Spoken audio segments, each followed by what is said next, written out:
Hi, good morning students. Today we are going to show you the practical aspects of the spinal cord and routinely asked questions in the examination, practical examination. So this is the spinal cord, what you are seeing. So the spinal cord, what is spinal cord? The spinal cord is the lower elongated part of the central nervous system. As already it's been discussed. So this is spinal cord which is present in the vertebral canal. You can appreciate over here. And this part is the cranial end and this part is the caudal end. How to differentiate it? You can see these all the lumbosacral nerves, spinal nerves.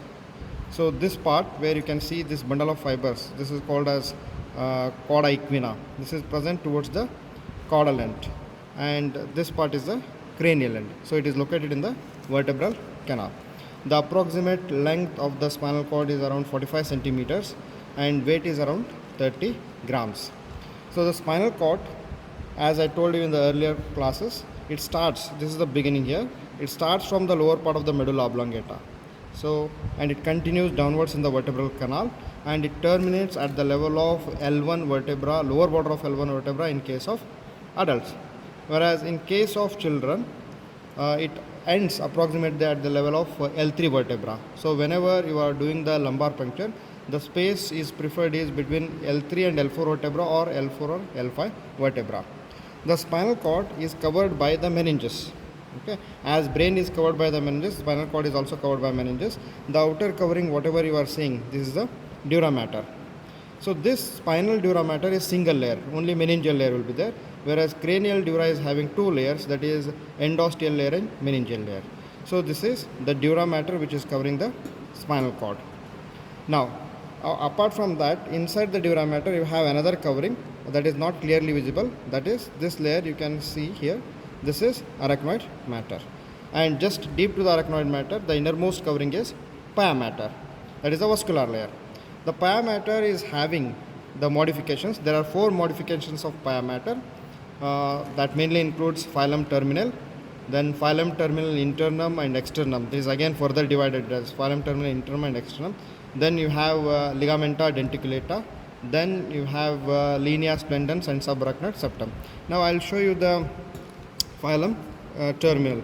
So this is the lower part of the spinal cord, that is caudal part. You can appreciate here thin transparent ribbon like structure. This is phylum terminal. So this continues downwards. Once the spinal cord ends, the pia mater continues downwards. So the phylum terminal is nothing but the continuation of the pia mater after the termination of the spinal cord. It continues downwards. So in the upper part, in the upper 15 centimeter, this phylum terminal is covered by dura mater as well as arachnoid mater. So that part is called as phylum terminal internum.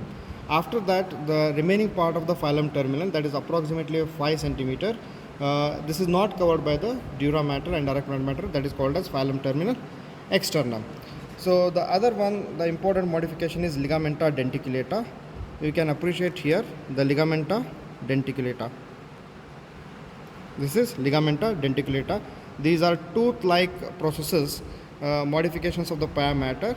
These are extensions of the pia mater. They will pierce the arachnoid mater and come and gets attached to the inner aspect of the dura mater. So such tooth-like processes are called as ligamenta denticulata. There are around 21 pairs of ligamenta denticulata. It helps these ligamenta denticulata helps in placing the spinal cord in position. So that is about the coverings of the spinal cord. Now coming to the external features, as I told you, the spinal cord has got a cranial end and the caudal end. This is the cranial end and this is the caudal end. The terminal part of the caudal end, this is tapering. Okay, this is called as conus medullaris. So this part, what I am showing is conus medullaris, from where the phylum terminal begins. On either side of the conus medullaris, you can see all these spinal nerves. There are 31 pairs of spinal nerves, and you can appreciate the spinal nerves which are moving downwards. As I told you in my theory class, the spinal nerve position and the vertebral position is not the same, because the spinal cord, the development terminates, stops earlier as compared to the vertebral canal. Vertebral canal still grows even after the birth. Due to that, some of the spinal nerves, especially the lumbar and sacral spinal nerve, they will move downwards. And once they move downwards, after moving downwards within the vertebral canal, they will come out through the respective intervertebral foramina. So these bundles of nerve fibers, the lowermost nerve fibers, that mainly constituted by the lumbar and sacral nerves. This is called as cauda equina. So this is cauda equina. This is called cauda equina because it appears like a horse tail. These all fibers are called as cauda equina fibers.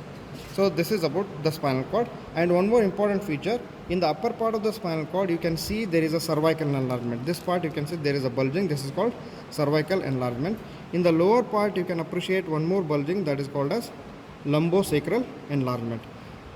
Between the cervical enlargement and the lumbosacral enlargement, the spinal cord is relatively thinner as compared to these two areas. The main reason is the anterior horn cells are abundant to supply the upper limb muscle fibers, upper limb muscles, as well as here in the lower part these fibers are going to supply the lower limb musculature. Because of this reason there is a cervical enlargement as well as lumbar enlargement. So this is about the practical aspects of spinal cord.